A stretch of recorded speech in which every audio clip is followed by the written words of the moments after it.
Assalamualaikum warahmatullahi wabarakatuh. Dalam kesempatan kali ini, saya kembali akan menjelaskan mengenai kitab Jurumiyah. Ini adalah video yang keempat. Di video keempat akan menjelaskan mengenai tanda-tanda kalimat fi'il.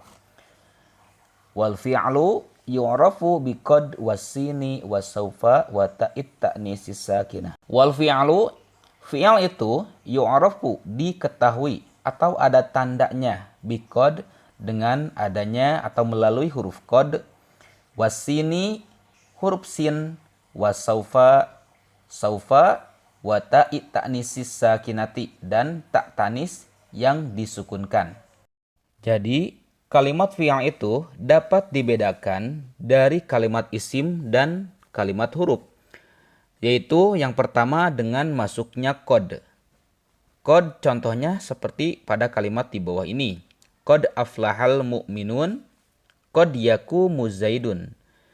Qad aflahal mu'minun yang artinya sesungguhnya beruntunglah orang-orang yang beriman. Nah, ini qadnya itu qad li tahqiq ya. Qad li tahqiq itu adalah qad yang artinya sungguh. Qad yang artinya sungguh itu qad yang masuk di depannya itu kepada fi'il madi. Contohnya qad dan aflaha. Aflaha itu adalah fi'il madi. Qad awalnya, jadi artinya itu sungguh gitu ya, pernyataan yang sesungguhnya ya, benar-benar terjadi. Qad aflahal mu'minun, sesungguhnya beruntunglah orang-orang yang beriman. Bagaimana dengan qad yang masuk kepada fi'il mudhari?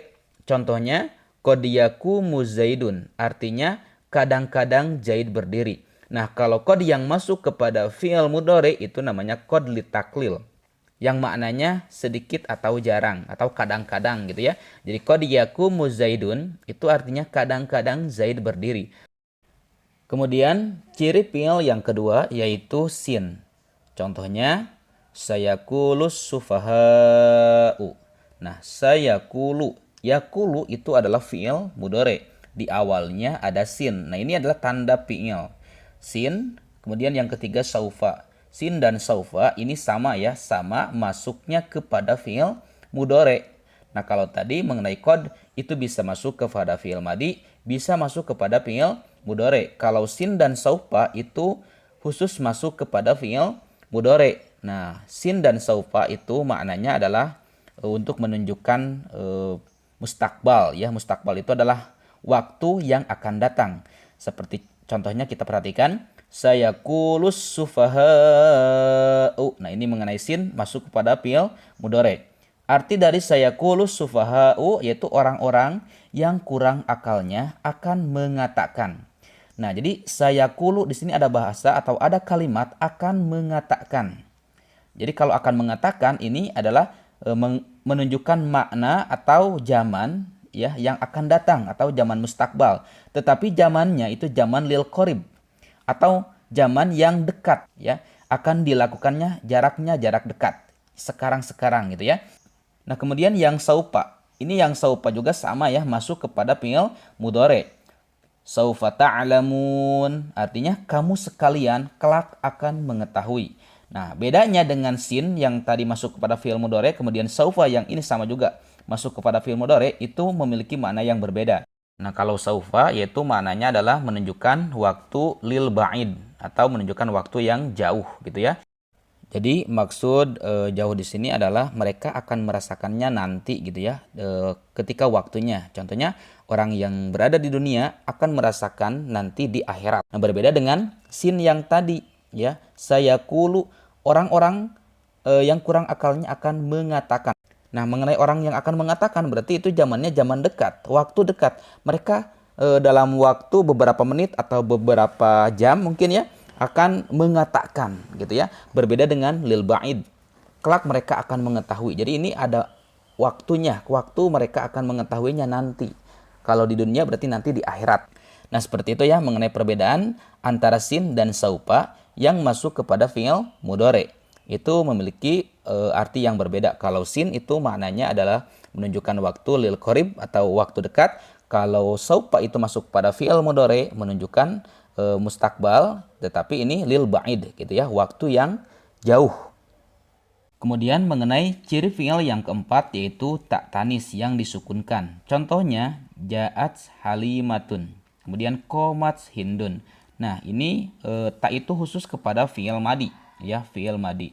Contohnya ja'a dan koma itu adalah fi'il madi ya. Tetapi di akhirnya ini ditambahkan dengan tak tanis. Jadi fi'il madi di sini adalah zaman yang sudah lampau gitu ya.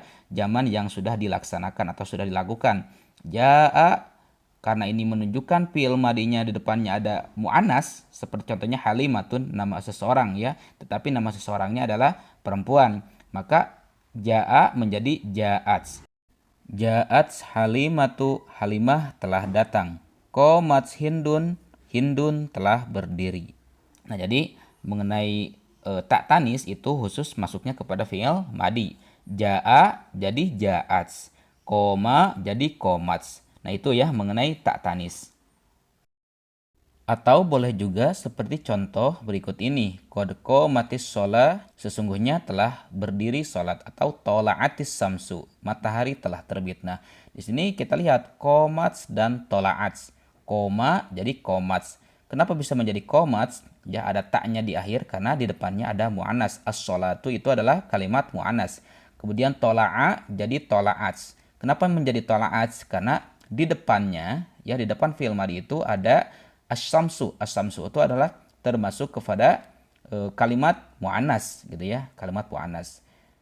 Kemudian selanjutnya ya mengenai pengertian dari tanda-tanda kalimat fi'il yang tadi sudah dijelaskan. Ini ada nadomnya dalam kitab Imriti. Wal fi'lu ma'rufun bi qad wasini wa ta'i ta'nisi ma'at taskini. Wa tafa'alta mutlaqan ka ji'ta li wan nuni wal ya'fif 'alanna waf'ali.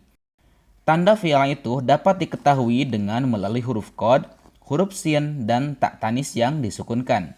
Juga dengan huruf ta atau domir marfu pada lafaz fa'alta secara mutlak seperti dalam contoh ji'tali yang artinya engkau telah datang kepadaku.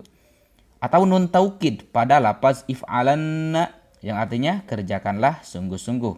Dan ya mu'annas mukhatabah pada lafaz if'ali, kerjakanlah olehmu. Baik, itu hanya sekilas ya mengenai penjelasan dalam kitab Imriti. Insya Allah nanti akan dilanjutkan pada video selanjutnya ya mengenai pembahasan ciri dari kalimat huruf. Sekian dulu. Assalamualaikum warahmatullahi wabarakatuh.